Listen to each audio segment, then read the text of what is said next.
poussière, environ 10 ans à la station CJSR.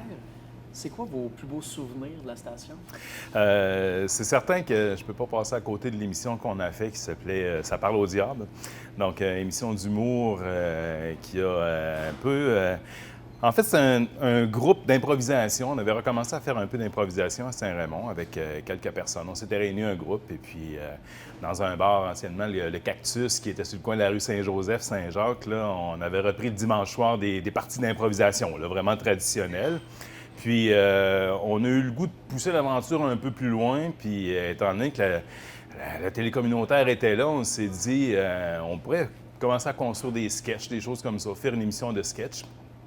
Toujours sur la base d'improvisation. Fait qu'on on a réuni une équipe et puis on s'est mis à faire des tournages. On a créé des personnages et puis sur environ 5 ans, là, on a produit environ une quinzaine d'émissions par année. Là. Wow, quand... On pouvait avoir des fois, je pense qu'on a compté jusqu'à 30, 40, même plus de personnes qui ont collaboré là, à cette émission-là là, au fil des années. Là. C'était quoi votre rôle à vous? Bien, moi, je travaillais avec Philippe Jobin, qui était, vous avez sûrement le... Oui, méchant moineau. Donc, avec lui, on faisait la réalisation.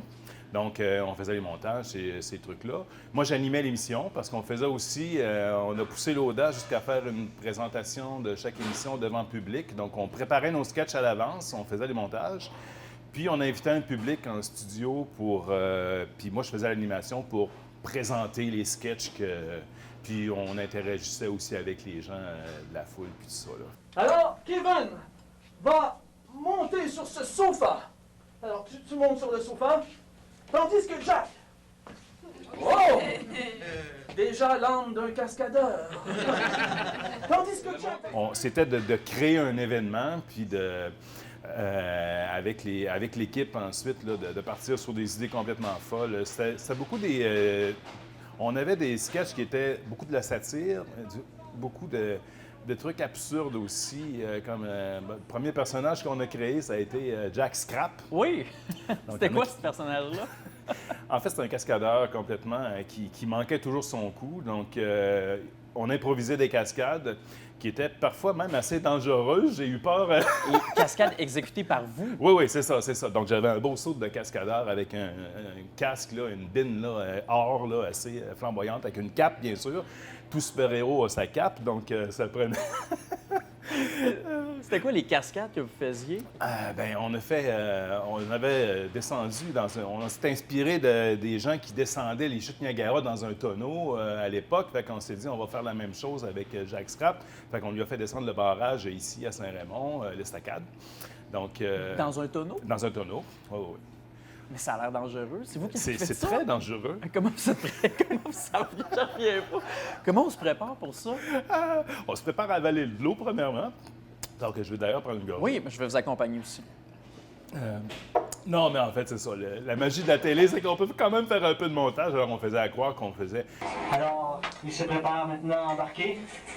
Je vais lui donner un coup de main.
Bon commandement, Jack.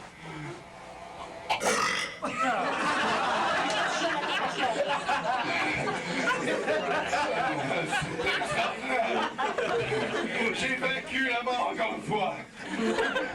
Fait que ça, il y avait le barrage. Il y a une fois, mais j'ai vraiment eu peur de mourir cette fois-là. On a fait... je dévalais une côte, mais dans un gros pneu de tracteur. Donc, l'idée, c'était une cascade. Alors, il déboule une côte. Mais là, tu sais, tu penses à ça comme ça. Ah oui, ça va être drôle. Fait que, Aviez-vous au moins un casque? oui, j'avais toujours mon casque. Et là, je rentre dans le pneu, puis là, on commence, il y a une petite côte, mais qui devient une grosse côte. Puis on dit, on va faire juste un tour ou deux, puis on va prendre des images, puis ça va être correct. Mais là, on part la caméra, je fais un tour, je fais 2 tours, et puis là, un gros pneu de tracteur, c'est lourd, c'est dur à arrêter. Puis quand ça commence à descendre, puis qu'il y a le poids aussi de moi qui est à l'intérieur, là, ça n'arrête plus. Là. Alors, je fais 1 tour, 2 tours, 3 tours. Là, j'ai hâte que ça arrête. Et là, je me souviens, à ce moment-là, il y a tous ceux qui étaient autour de l'équipe ont commencé à avoir peur. Puis là, ils donnaient des coups pour vraiment réussir à faire basculer le pneu pour qu'il arrête de rouler.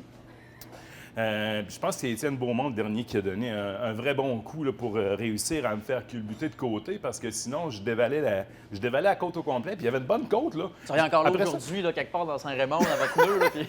Non, mais après ça, je dis, mais pourquoi on a pris une vraie côte? On aurait pu prendre juste... Mais ça, c'est vraiment... on pensait, on a dit, OK, il faut que ça fasse une coupe de tour, puis dans une côte, ça va avoir l'effet de ça, mais après ça, je m'imaginais, là, je dis, j'aurais pu mourir dans un pneu. Mais est-ce que vous êtes déjà blessé? Dans un costume de... Non. On allait jusqu'au bout, puis on réfléchissait des fois un peu par après, mais c'est pas grave. C'est ça, l'improvisation, c'est ça. Hein? Tu te lances et puis tu sais pas qu'est-ce que ça va donner. Puis on a 2-3 idées, on a 2-3 flashs, on part avec ça. Mais oui, après ça, on se gratte la tête, on se dit, Christy, il me semble que... C'est intense un petit peu. C'est intense un peu, mais ça, on le faisait.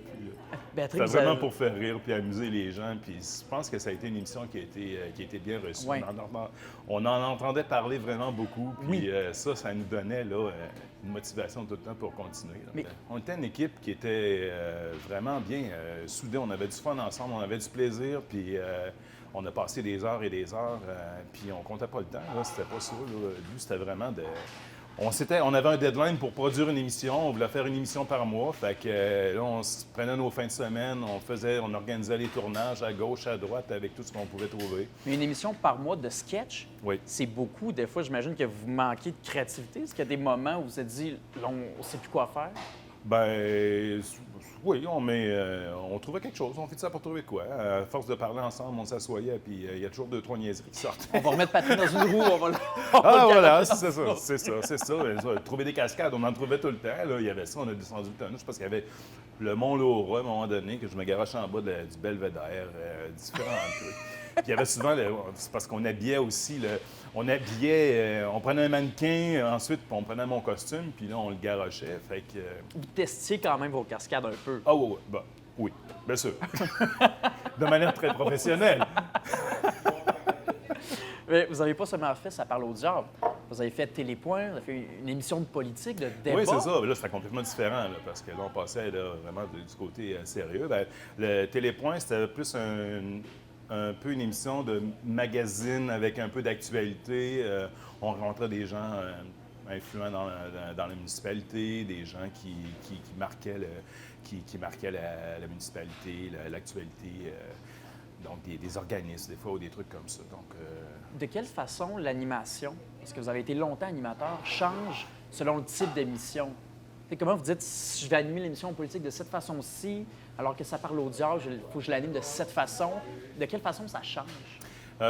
C'est vraiment dans la préparation, premièrement, parce que quand on veut faire une émission un peu plus sérieuse, il faut se préparer complètement différemment. Là. Dans Ça parle au diable, c'était quelque chose, un truc d'impro, une chose de gang où on s'éclate. On déconne. Donc, puis... J'ai fait du théâtre aussi, donc, tu sais, le personnage du gars qui interviewe dans une entrevue sérieuse, j'étais capable de l'avoir facilement, autant j'étais capable de faire Jack Scrap qui était complètement... C'est un peu tout le temps un personnage qu'on fait à la télévision. Bien, un peu, oui, je pense. Oui. Et à quel point votre personnage de télé il ressemble au vrai Patrick Bussière? Bien, c'est sûr qu'il y a de quoi, il y a de moi là-dedans, là, parce que... c'est pas faux, là.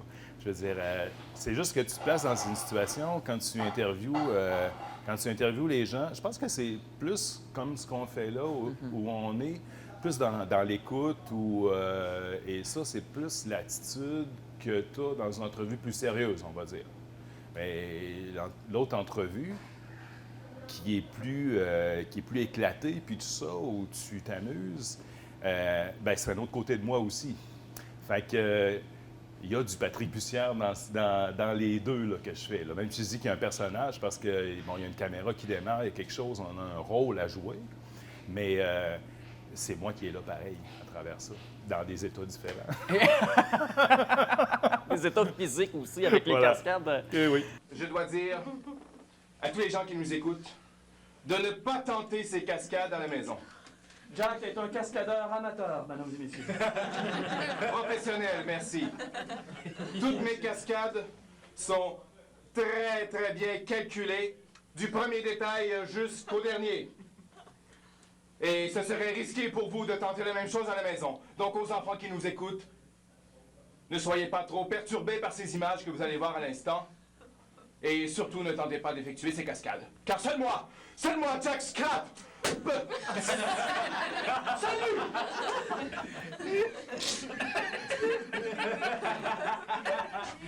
On regarde-tu les images? Regardons les images. Je suis quelqu'un je pense, qui est social, qui aime ça être avec le monde, puis qui aime ça rire beaucoup. Oui. Fait que, effectivement, je pense que ça a été une façon de pouvoir... parce que le rôle que je joue aussi là-dedans, c'est un rôle de rassembleur. Il faut que tu ailles chercher les gens, il faut que tu les convainques de faire ces niaiseries-là avec toi, parce que si tu les embarques pas... C'est comme un mentor, un Ouais, peu. ben oui, mais je peux pas dire que je suis un mentor, mais en tout cas, c'est... j'aimais ça, m'entourer de gens pour faire ce genre de choses-là, puis On a partager ça avec l'impression, eux. des fois, que les gens à la télévision se prennent beaucoup au sérieux aussi.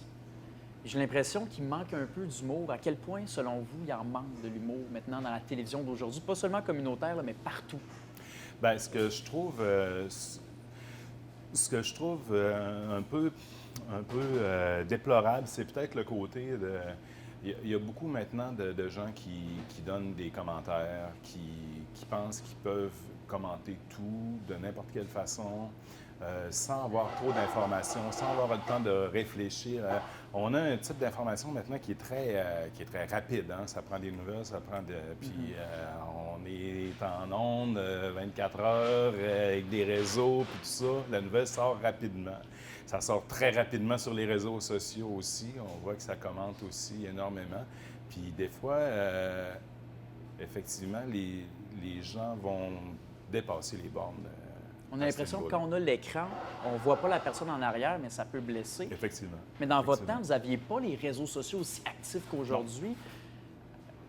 Pensez que l'émission aurait engendré quel genre de commentaires? Si on prend Ça parle au diable, par exemple, Oui. quel genre de commentaires vous auriez eu? Bien, c'est ça que les commentaires, on les avait directs des gens qui écoutaient, qu'on croisait dans la rue, puis tout ça. Puis les commentaires, ils étaient bons. Oui. Fait que probablement qu'il y a des gens qui n'aimaient pas ça non plus, mais ça, écoute, on les entendait pas. Oui, c'est une bonne chose. Donc, oui, c'est une bonne chose. Ben oui et non, parce que des fois, tu sais, ça te permet de t'améliorer, je pense, là.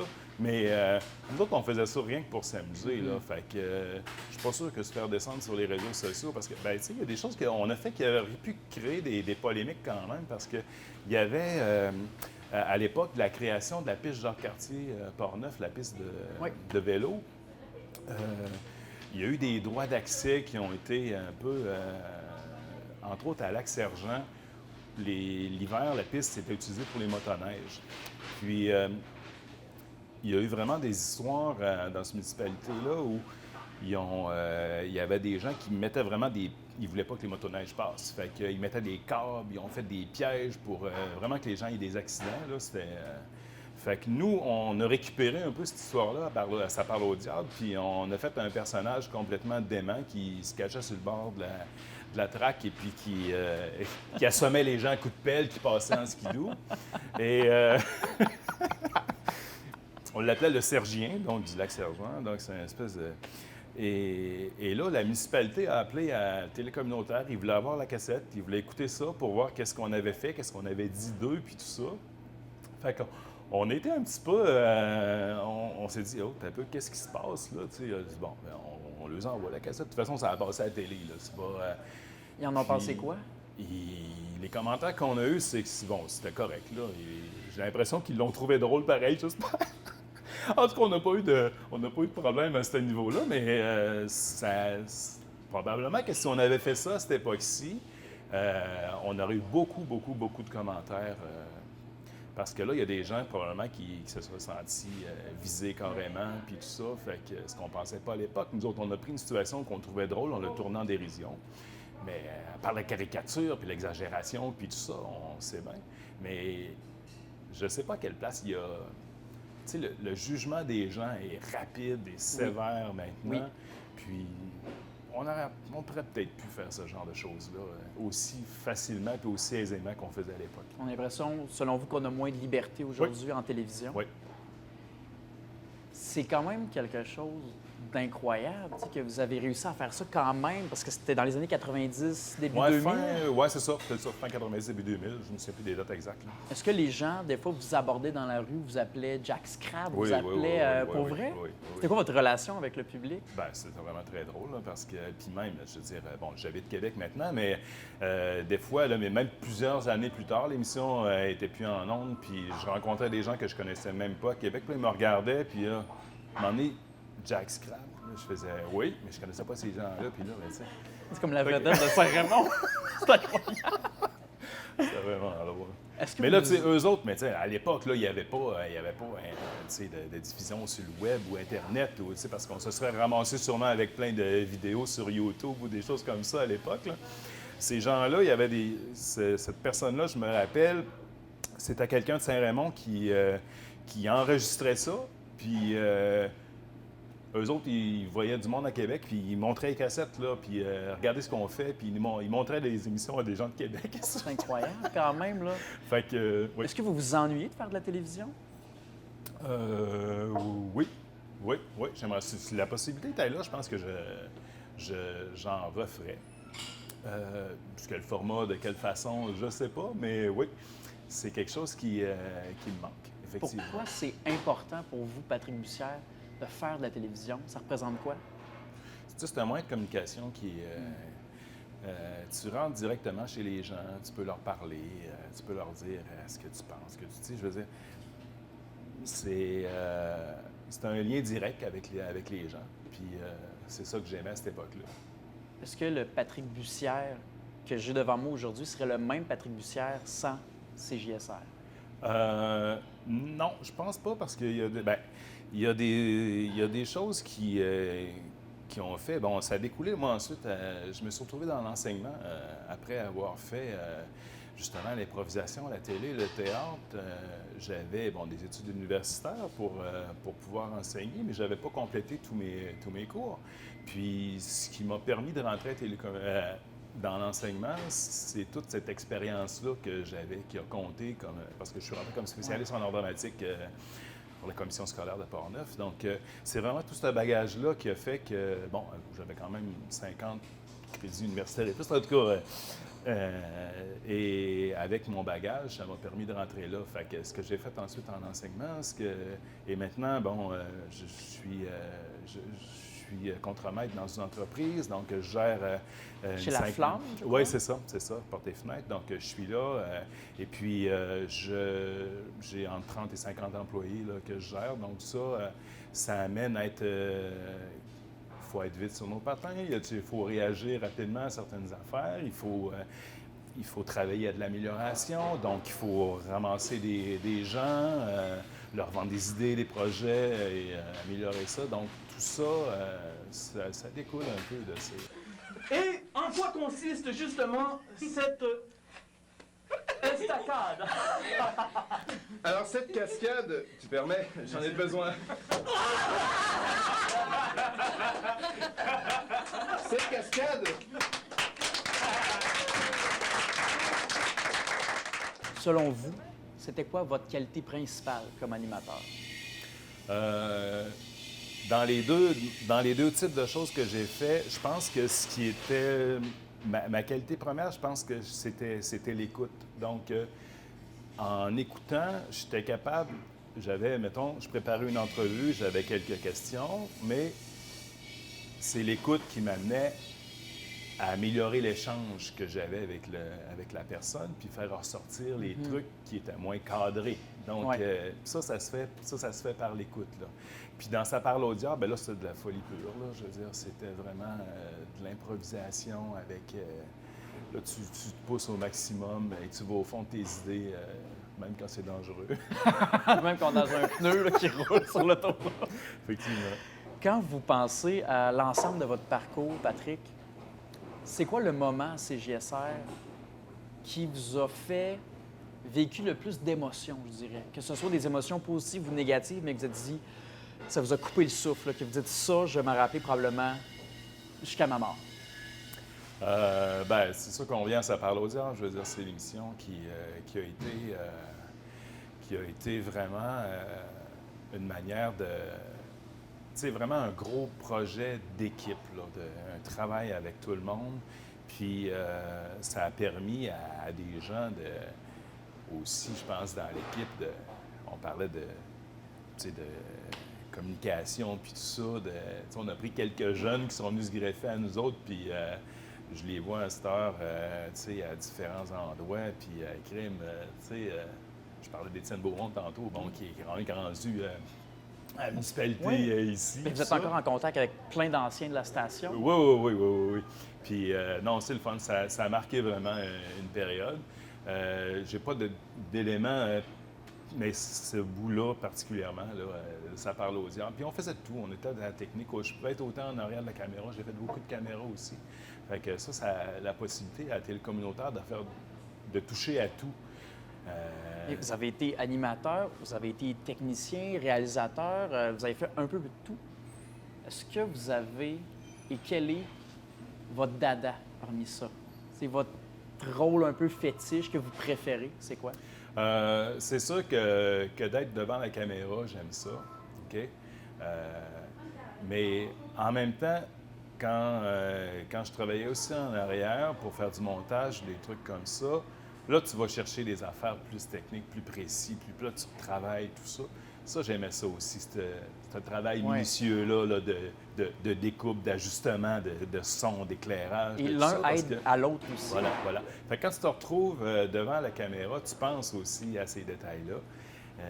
Puis ça, le fait d'avoir touché à tout, ça a aidé. Mais j'aimais les deux rôles. Et Patrick, cette année, c'est le 50e de la station. Qu'est-ce que vous souhaitez à CJSR? Bien, moi, je souhaite que cette télé-là puisse continuer à toucher les gens aussi, parce que je pense que à Saint-Raymond, c'est quelque chose qui est très écouté, la télé communautaire. On en entend parler, puis tout ça. Donc, puis c'est vraiment un reflet de la communauté. Puis en tout cas, moi, à l'époque, ça a toujours été très ouvert. On avait des projets, des choses, puis allez-y, amusez-vous. Puis cette ambiance-là, j'espère qu'elle est encore là, puis qu'elle puisse continuer aussi. Puis moi, s'il y a des gens qui ont des idées puis des affaires, là, allez-y à Télé communautaire. Nous autres, c'est pas tous les réseaux qui permettent à des gens de faire des cascades dans des pneus sur la route. Non. Ça arrive pas. On les nommera pas, mais ça arrive pas partout. Non, c'est... Et C'est pas ça qu'ils ont des compagnies d'assurance assez solides pour ça. Patrick, si je vous demande CJSR en un seul mot pour vous, c'est quoi? Je pense que c'est un reflet de la vie et de notre communauté. C'est un reflet de notre communauté. Puis, avec ses bons côtés, ses mauvais côtés, c'est toujours... on veut toujours plus, on voudrait que ça soit meilleur, on voudrait que ça... Mais en même temps, on est capable de c'est vraiment un reflet de notre communauté. On fait des miracles avec pas grand-chose. Oui. Patrick Bussière, merci beaucoup. Merci. Est-ce que vous me donnez les droits de peut-être faire un sketch où je saute d'un hélicoptère en pneu puis j'atterris dans comme un tu veux, feu? Comme tu veux, je vais faire le montage cette fois-ci, je vais te regarder aller. Merci beaucoup. Merci beaucoup. Ça fait plaisir. Merci Thomas. Hey, j'en reviens pas. Vous avez fait tout ça, ça n'a pas de bon, ça a pas de bon sens. Oui, c'est complètement fou. Mais j'ai vraiment eu peur, l'histoire du pneu, là. Après ça, oui, tu dis, j'en mais reviens quelle pas. idée de fou! Mais j'en reviens parce que...